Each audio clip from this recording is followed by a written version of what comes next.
दोस्तों, भगवान शिव कहते हैं इन चार परिस्थितियों में स्त्री से प्रेम नहीं करना चाहिए, चाहे वह कितनी भी प्यारी क्यों ना हो। मित्रों, एक बार की बात है, देव मुनि नारद पृथ्वी लोक पर भ्रमण कर रहे थे। तभी उन्होंने देखा कि पृथ्वी लोक पर सभी स्त्री तथा पुरुष प्रेम में लीन थे। उन्होंने अपने मन में विचार किया कि मनुष्य को यह नहीं पता कि किन परिस्थितियों में स्त्री से प्रेम करना चाहिए तथा कौन से परिस्थिति में प्रेम नहीं करना चाहिए। तभी देव मुनि नारद भगवान शिव के पास जाते हैं। उस समय भगवान शिव जी माता पार्वती के साथ कैलाश पर्वत पर तपस्या कर रहे थे। देव मुनि नारद को देखकर भगवान शिव कहते हैं, हे देव मुनि नारद, आइए, आपका स्वागत है। आज आप किस प्रयोजन से आए हैं? तब देव मुनि नारद कहते हैं, हे प्रभु, मैं अभी अभी देख कर आ रहा हूँ, पृथ्वी लोक पर जितनी भी स्त्रियां तथा पुरुष हैं सभी प्रेम में लीन रहते हैं। वह ना कोई स्थिति देखते हैं और ना कोई मान मर्यादा को देखते हैं। तो हे प्रभु, मैं आपसे यह जानने के लिए आया हूँ कि पुरुषों तथा स्त्रियों को कौन सी परिस्थिति में प्रेम नहीं करना चाहिए। तब भगवान शिव कहते हैं, हे देव मुनि नारद, इस संसार में प्रेम तो सभी करते हैं, यहाँ तक कि प्रेम के भूखे ईश्वर भी होते हैं। किंतु लोगों को प्रेम करते समय कुछ चीज़ों का ध्यान अवश्य रखना चाहिए। फिर आगे भगवान शिव कहते हैं, हे देव मुनि नारद, आज आपने बहुत ही महत्वपूर्ण प्रश्न किया है। इस प्रश्न से सभी स्त्री तथा पुरुषों को पता चल जाएगा कि कौन सी परिस्थितियों में प्रेम नहीं करना चाहिए और कौन सी परिस्थितियों में प्रेम करना चाहिए। तब देव मुनि नारद कहते हैं, हे प्रभु, आपसे निवेदन है कि आप अति शीघ्र बताइए। फिर भगवान शिव कहते हैं, हे देव मुनि नारद, इस प्रश्न को जानने से पहले आपको प्राचीन काल की एक कहानी सुनाता हूँ। दोस्तों, आगे भगवान शिव कहते हैं, जो स्त्री तथा पुरुष इस कहानी और कथा को मन और ध्यान लगाकर पूरा सुनते हैं वह समझ जाते हैं कि कौन कौन सी परिस्थितियों में प्रेम नहीं करना चाहिए। नमस्कार दोस्तों, आप सभी लोगों से निवेदन है, इस कहानी को सुनने से पहले चैनल को सब्सक्राइब कर लीजिए और हमारी मेहनत आपको पसंद आए तो एक लाइक अवश्य कीजिएगा, जिससे आप सभी लोग प्राचीन कथाओं और कहानियों से जुड़े रहें। मित्रों, आगे भगवान शिव कथा को सुनाना आरंभ करते हैं। भगवान शिव कहते हैं, हे देव मुनि नारद, प्राचीन काल की बात है, एक नगर में अर्जुन नाम का एक राजा रहता था। राजा अर्जुन बहुत ही धर्मात्मा और सत्यवादी राजा था। उसके राज्य में ना कोई गरीब था और ना ही कोई भूखा प्यासा रहता था। राजा अर्जुन के यहाँ एक ब्राह्मण था, जिससे बिना कोई काम कराए ही राजा उसे मंत्री इतना वेतन देता था। मित्रों, जब ब्राह्मण बूढ़ा हो गया तो उसने अपनी पत्नी से कहा, हे देवी, हमको बिना काम के राजा का धन खाते खाते जीवन बीत गया, हमसे कोई काम नहीं लिया। राजा वेतन तो हमें एक मंत्री के बराबर देता है, लेकिन उसके बदले मुझसे कोई काम नहीं करवाता। हम चाहते हैं कि हम राजा के एहसानों से मुक्त हो जाएं, और मुक्त हम तभी हो पाएंगे जब राजा हमसे कोई काम करवाएंगे। मित्रों, आगे भगवान शिव कहते हैं, हे देव मुनि नारद, यह सोचकर वह ब्राह्मण सीधा राजा के दरबार में गया और बोला, हे महाराज, आपका धन खाते खाते हमें बहुत वर्ष बीत गए हैं, परंतु आज तक आपने हमसे नौकरी का कोई काम नहीं लिया। हम ऊपर जाकर भगवान को क्या मुंह दिखाएंगे, इसलिए हमारी आपसे यह इच्छा है कि आप हमसे कोई काम करवाएं, जिससे कि हमें अपने आप पर कोई उधार ना चढ़े। दोस्तों, ब्राह्मण की बात सुनकर राजा अर्जुन कहने लगे, देखिए ब्राह्मण जी, वैसे तो हमारी यह प्रतिज्ञा है कि हम किसी भी ब्राह्मण से कोई काम नहीं करवाते, लेकिन आज आप ज़्यादा कह रहे हैं तो हम आपको एक काम करवा रहे हैं, आप उसे कर लो। आप हमारे काम के रूप में गंगा स्नान कराओ और एक छोटे से डिब्बे में हमारे लिए भी गंगा जल लेते आना, यही आपकी नौकरी होगी। दोस्तों, राजा की बात सुनकर वह ब्राह्मण बड़ा खुश हुआ। वह तुरंत अपने घर आया और अपनी पत्नी से बोला, हे भाग्यवान, आज मैं राजा के कहने से गंगा स्नान करने जा रहा हूँ। ब्राह्मणी बोली, स्वामी, यदि आप गंगा स्नान के लिए जाओगे तो मैं आपके जाने के बाद अन्न जल कैसे ग्रहण करूंगी? आप तो जानते ही हैं कि मैं आपके दर्शन किए बिना अन्न ग्रहण नहीं करती हूँ। तब ब्राह्मण कहता है कि देखो, मैं अपनी एक तस्वीर दीवार पर बना देता हूँ, तस्वीर के दर्शन करने के बाद तुम अन्न जल ग्रहण कर सकती हो। ब्राह्मण देव गंगा स्नान करने को चले गए। मित्रों, आगे भगवान शिव कहते हैं, हे देव मुनि नारद, जाते जाते वह राजा से कह गया कि मेरी पत्नी घर पर अकेली है, आप उसकी खबर लेते रहना। तब राजा ने कहा, ब्राह्मण जी, आप किसी बात की चिंता ना करें, मैं आपकी पत्नी की खबर लेता रहूंगा। इतना कहकर वह ब्राह्मण तो गंगा स्नान करने चला गया। इस दौरान राजा अर्जुन ब्राह्मण के घर की देखभाल करने के लिए एक चक्कर रोज उस घर के लगाते थे। अब धीरे धीरे कई दिन बीत गए, पर ब्राह्मण गंगा स्नान करके अभी तक नहीं लौटा। आगे भगवान शिव कहते हैं, हे देवमुनि नारद, एक दिन की बात है, उस ब्राह्मण के घर के पड़ोस में आग लग गई। लोगों ने आग को बुझाने की बहुत कोशिश करी, लेकिन आग नहीं बुझ पाई। अब तो धीरे धीरे आग ब्राह्मण जी के घर में पहुंच गई। उस समय ब्राह्मण की पत्नी घर के अंदर दीवार पर बनी अपने पति की तस्वीर के दर्शन कर रही थी। आग जब पूरे घर में फैल गई तो वह ब्राह्मणी अपने पति की तस्वीर के आगे खड़ी हो गई। सोचने लगी, कहीं मेरे पति की तस्वीर आग में ना जल जाए। लेकिन उस तस्वीर के साथ ही साथ ब्राह्मणी भी जलकर मर गई। राजा को जब खबर मिली तो राजा भागता हुआ आया और ब्राह्मणी को मरा हुआ देखकर उसे बड़ा दुख हुआ।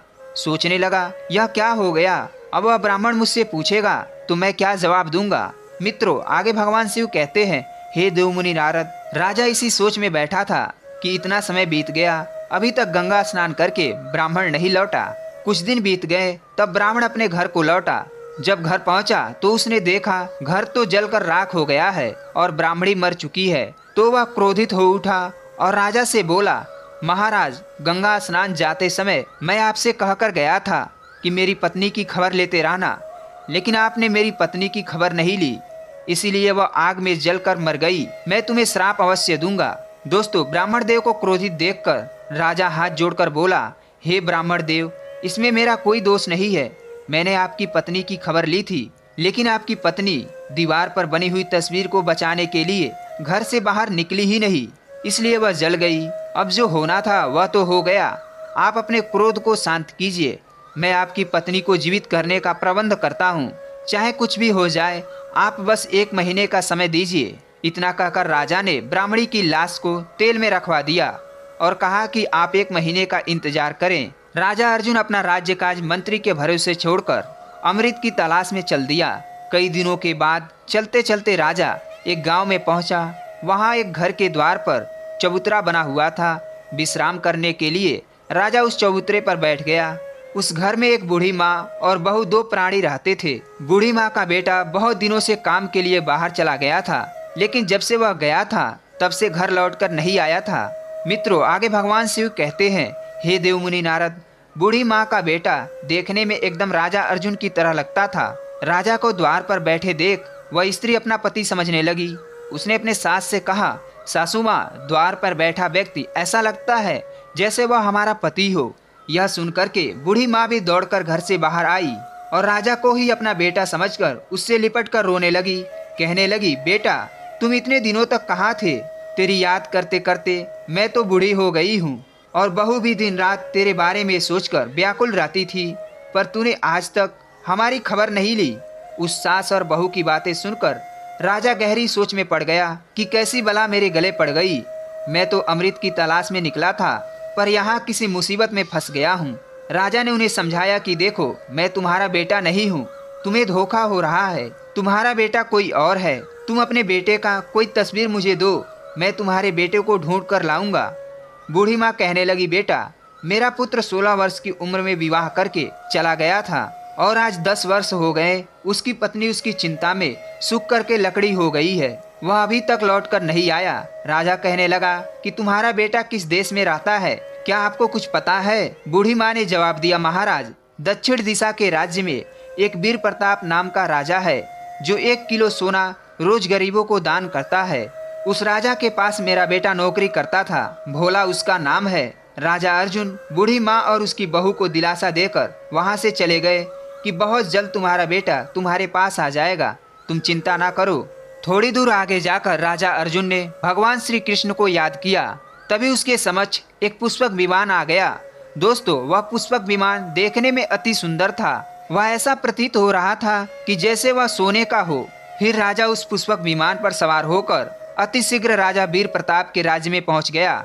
उसने राजा के महल के द्वार पर अपना पुष्पक विमान उतारा और द्वारपालों से कहा कि हे द्वारपालों, भोला नाम का एक व्यक्ति यहाँ पे रहता है, उसे बुला दो, जो राजा का सेवक है। मैं उसके गांव से आया हूँ, मेरा नाम अर्जुन है। द्वारपालों ने जैसे ही खबर भोला को दी, भोला भागता हुआ द्वार पर आया और राजा अर्जुन को अपने कक्ष में बुलाकर ले गया और उसकी खूब खातिरदारी करी। राजा अर्जुन ने बताया, हे भाई, जब से तुम अपने घर से चले आए हो तब से तुमने अपनी सूरत तक नहीं दिखाई। तुम्हारी माँ और तुम्हारी पत्नी का रो रो कर बुरा हाल हो गया है। तुम जल्दी से जल्दी अपने घर जाकर अपनी पत्नी और अपनी माँ से मिलो। दोस्तों, अब भोला कहता है, हे मित्र, क्या बताऊं, राजा साहब मुझे यहाँ से जाने ही नहीं देते। ना तो वह मुझे छुट्टी देते हैं और ना ही इस्तीफा लेते हैं। मैं क्या करूं? राजा अर्जुन कहने लगे, कोई बात नहीं, तुम राजा से कहना कि मैं घर जा रहा हूँ। मेरे बदले मेरे स्थान पर मेरा भाई काम करेगा। भोला ने वैसा ही किया। उसने राजा को जाकर सारी बातें बता दी कि गांव से मेरा भाई आया है, मेरी पत्नी और मेरी माँ की तबीयत खराब है, मेरे स्थान पर मेरा भाई आपके यहाँ काम करेगा और 1 महीने के बाद मैं वापस जाऊंगा। राजा ने उसकी मांग स्वीकार कर ली और उसे घर जाने की अनुमति दे दी। अब भोला की जगह पर राजा अर्जुन काम करने लगे। अब रोजाना रात्रि में राजा के कक्ष में पहरा देते। मित्रों, आगे भगवान शिव कहते हैं, हे देव मुनि नारद, कलयुग में अच्छे लोगों की कमी नहीं है जो दूसरों का दुख दूर करने के लिए अपनी जान की बाजी लगा देते हैं। राजा अर्जुन स्वयं एक राजा होकर भी दूसरों के स्थान पर नौकरी करता था। वह राजा वीर प्रताप हर रोज आधी रात के समय नगर से बाहर एक देवी के मंदिर में जाता था। वहाँ एक गर्म तेल की कढ़ाई रखी थी और वह देवी राजा वीर प्रताप को पकड़कर उस तेल की कढ़ाई में डाल देती। जब राजा उस तेल में तला जाता तो वह उस राजा को खा जाती थी और उसके बाद उसकी हड्डियों को इकट्ठा करके उस पर अमृत छिड़क कर उसे जीवित कर देती थी और उसके बाद 1 किलो सोना देकर उसे वापस भेज देती थी। राजा अगले दिन वही 1 किलो सोना गरीबों में दान में दे देता था। एक दिन राजा अर्जुन ने सोचा कि राजा इतना सोना कहाँ से लाता है, इसका पता लगाना चाहिए। अब तो आधी रात के वक्त जब राजा वीर प्रताप देवी के मंदिर में गए तो पीछे पीछे राजा अर्जुन भी चला गया और छिपकर सारी घटनाक्रम को देखता रहा। सोचने लगा, अरे वाह, इतना कष्ट उठाकर राजा सोना प्राप्त करता है और उसे दान में भी दे देता है। क्यों ना इस राजा का कष्ट हमेशा के लिए दूर कर देना चाहिए। यही सोचकर राजा अर्जुन ने अगले दिन एक व्यक्ति से कुछ पकवान, इत्र, सुगंधित वस्तुएं मंगवाई और तरह तरह के स्वादिष्ट मसाले भी मंगवाए। फिर उसने मसाले और पकवानों को अपने पेट में काट कर उसमें भर लिया। जब आधी रात का समय हुआ तो राजा अर्जुन ने कुछ लोगों को अपने साथ बुलाकर ले गया और राजा वीर प्रताप को मूर्छित कर दिया। उसकी जगह स्वयं मंदिर में चला गया। रोज की तरह देवी ने उसे भी तेल की कढ़ाई में पटक दिया। जब राजा तेल में तला गया तो देवी उसे निकालकर उसे खाना शुरू किया। फिर आज तो उस देवी को हर दिन से अधिक स्वादिष्ट मांस लग रहा था। उसे पूरा खाने के बाद देवी ने उस हड्डियों को एक जगह पर रखी और उन पर अमृत छिड़क कर उसे जीवित कर दिया। उसके बाद देवी ने राजा से कहा, अरे राजा, आज तो तूने मुझे प्रसन्न कर दिया, तुम मुझसे जो चाहो मांग लो। मित्रों, आगे भगवान शिव कहते हैं, हे देव मुनि नारद, तब राजा अर्जुन ने देवी से 3 वर मांगे। पहले वर में वह अमृत का कलश मांग लिया, दूसरे वर में सोने बनाने वाला यंत्र मांग लिया और तीसरे वर में राजा कहता है, तुम इस तेल की कढ़ाई को पलट करके यहीं चली जाओ और आज के बाद किसी भी मनुष्य को मत खाना। इस प्रकार देवी राजा अर्जुन को अमृत का कलश और सोना बनाने वाला यंत्र देकर चली गई। इधर राजा अर्जुन वीर प्रताप के पास लौट कर गया और उसको स्वस्थ कर दिया। काफी रात हो चुका था। तब राजा वीर प्रताप की आंख खुली। जब राजा वीर प्रताप की आंख खुली तो वह एकदम से उठकर देवी के मंदिर की ओर भागने लगा। वहां जाकर देखा तो वहां कुछ भी नहीं था, केवल कढ़ाई उल्टी पड़ी हुई थी। सोचने लगा, आज मैं सोना कहाँ से दान करूंगा, आज मेरी बहुत बड़ी बदनामी होगी।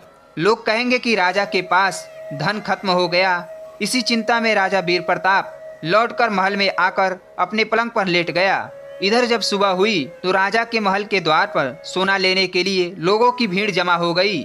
अब तो राजा बड़ी चिंता में था कि मैं कहां से इन्हें सोना लाकर दूंगा। आज सोना तो मिला ही नहीं। राजा अर्जुन राजा वीर प्रताप की चिंता को समझ गया। उसने राजा वीर प्रताप से पूछा कि आज आप इतने उदास क्यों हो। तब राजा वीर प्रताप ने राजा अर्जुन को पूरी बात बताई कि मेरे पास सोना ही नहीं है तो दान किसका करूं, आज तक मेरे द्वार से कोई खाली हाथ नहीं गया। तब अर्जुन ने कहा, महाराज आप चिंता ना करो, लो यह सोना बनाने वाला यंत्र है और मैं उस देवी से यह मांग लिया था और साथ में अमृत का कलश भी है। राजा वीर प्रताप बड़े हैरान थे कि जो काम आज तक मैं नहीं कर पाया वह हमारे इस नौकर ने कर दिया। राजा वीर प्रताप को संदेह हुआ कि इतना बड़ा काम कोई साधारण मनुष्य नहीं कर सकता है। राजा वीर प्रताप कहने लगे, तुम कौन हो। तब राजा अर्जुन ने अपनी सही परिचय बता दिया कि वह एक नगर का राजा अर्जुन है और मैं एक ब्राह्मणी को जीवित करने के लिए अमृत लेने आया था। आपका दास बनकर दोनों काम हो गया। आपको सोना मिल गया और मुझे अमृत मिल गया। राजा अर्जुन का नाम सुनकर राजा वीर प्रताप उनसे क्षमा मांगने लगे और उन्हें बहुत ही धन्यवाद दिया कि आपने हमेशा के लिए मेरा कष्ट दूर कर दिया। आपका जैसा नाम सुना था आप तो वैसे ही हैं। इसके बाद राजा अर्जुन वहां से चला आया और उस ब्राह्मणी के शव पर अमृत छिड़क कर उसे जीवित कर दिया। अब तो वह पहले से अधिक सुंदर और जवान हो गई। सुंदर और जवान स्त्री को पाकर ब्राह्मण देव बहुत ही प्रसन्न हुए। कुछ दिन तो वह दोनों हंसी खुशी से रहे, लेकिन धीरे धीरे ब्राह्मण देव की स्त्री को बूढ़े पति से नफरत होने लगी। अब तो वह दूसरे पुरुष की कामना करने लगी। मित्रों, आगे भगवान शिव कहते हैं, हे देव मुनि नारद, पति से प्रेम करने वाली पतिव्रता स्त्री तो वह पहली वाली स्त्री ही थी जो आग में जलकर मर गई। जीवित होने के बाद जब वह जवान हो गई तो उसके भाव विचार पतिव्रता वाले नहीं रहे। लेकिन ब्राह्मण देव को तो यही लगता है कि यह उनकी पहली वाली ही पत्नी है। ऐसा सोचना उनकी भूल थी। उनकी स्त्री ने पड़ोस में रहने वाले एक युवक से प्रेम कर लिया। एक दिन वह स्त्री अपने प्रेमी के साथ अपने घर में ही थी। उसी समय ब्राह्मण देव घर में पहुंच गए। अपनी पत्नी को दूसरे पुरुष के साथ देखकर उस ब्राह्मण देव ने उसे बहुत डांटा, परंतु उसके स्वभाव में कोई बदलाव नहीं आया। और बदलाव आता भी कैसे? ब्राह्मण तो बूढ़ा था पर उनकी पत्नी जवान थी। एक दिन वह स्त्री अपने पति को भोजन में विष की औषधि देकर अपने प्रेमी के साथ एक दूसरे के नगर में चली गई। इधर ब्राह्मण के खाने में विष मिलाने के कारण उसकी मृत्यु हो गई। जब राजा अर्जुन ने उस ब्राह्मण की मृत्यु की खबर सुनी तो उस राजा ने अमृत का कलश लेकर आया और उन्हें जीवित किया। मित्रों, आगे भगवान शिव कहते हैं, हे देव मुनि नारद, फिर उस राजा ने उस ब्राह्मण को समझाया और कहा, हे ब्राह्मण देव, जो आयु आपकी भगवान की पूजा पाठ तथा भगवान की भजन करने की है, उस आयु को आप स्त्री के प्रेम में लगा रहे हैं। दोस्तों, फिर भगवान शिव कहते हैं, हर कर्म की एक निश्चित सीमा होती है। उसी आयु तक सब कर्म उचित होते हैं। जवान स्त्री को पाकर आपको खुशी तो हुई, पर आपको पाकर उसे बिल्कुल भी प्रसन्नता नहीं हुई। विवाह संबंध मित्रता सदैव समान आयु वाले में ही करना चाहिए। हो सकता है भगवान ने आपको धर्म के मार्ग पर लाने के लिए आपके साथ ऐसा किया हो, आपको ईश्वर की भक्ति में जोड़ने के लिए ऐसा किया हो। दोस्तों, प्रेम से कभी भी किसी का मन नहीं भरता। जितना आप प्रेम में विलीन हो जाओगे, प्रेम की अग्नि उतनी ही प्रज्वलित होती चली जाएगी और एक दिन यह प्रेम आपको ही समाप्त कर डालेगी। मित्रों, आगे भगवान शिव कहते हैं, हे देव मुनि नारद, अब आपके उन 4 प्रश्नों के उत्तर बताता हूँ कि कौन सी 4 परिस्थितियों में स्त्री से प्रेम नहीं करना चाहिए। पहला है, जब स्त्री बदचलन हो जाए और आपका अपमान करने लगे। नंबर 2, जब स्वयं के ऊपर बुढ़ापा आ जाए और आप जर्जर अवस्था में पहुंच जाएं, तो स्त्री और पुरुष को भगवान के प्रति समय व्यतीत करना चाहिए तथा उनकी पूजा पाठ भजन कीर्तन सुनना चाहिए। नंबर 3, जब स्त्री मर्यादाओं को तोड़कर धर्म का विरोध करने लगे, तब स्त्री से प्रेम नहीं रखना चाहिए। नंबर 4, जब स्त्री आपकी बातों का तिरस्कार करने लगे, आपकी बातों पर ध्यान ना दे और वह स्त्री आपको छोड़कर किसी दूसरे पुरुष से प्रेम करती हो, तो इन परिस्थितियों में स्त्री से प्रेम नहीं करना चाहिए मित्रों, वरना जीवन भर परेशानियों का सामना करना पड़ सकता है। मित्रों, आशा करते हैं यह वीडियो आप लोगों को अच्छी लगी होगी। अगर वीडियो आप लोगों को अच्छी लगी हो तो कमेंट बॉक्स में जय श्री महाकाल हर हर महादेव लिखकर वीडियो को लाइक करें, चैनल को सब्सक्राइब कीजिएगा और अपने दोस्तों में शेयर कीजिएगा। फिर मिलते हैं किसी अगले वीडियो में, तब तक के लिए धन्यवाद।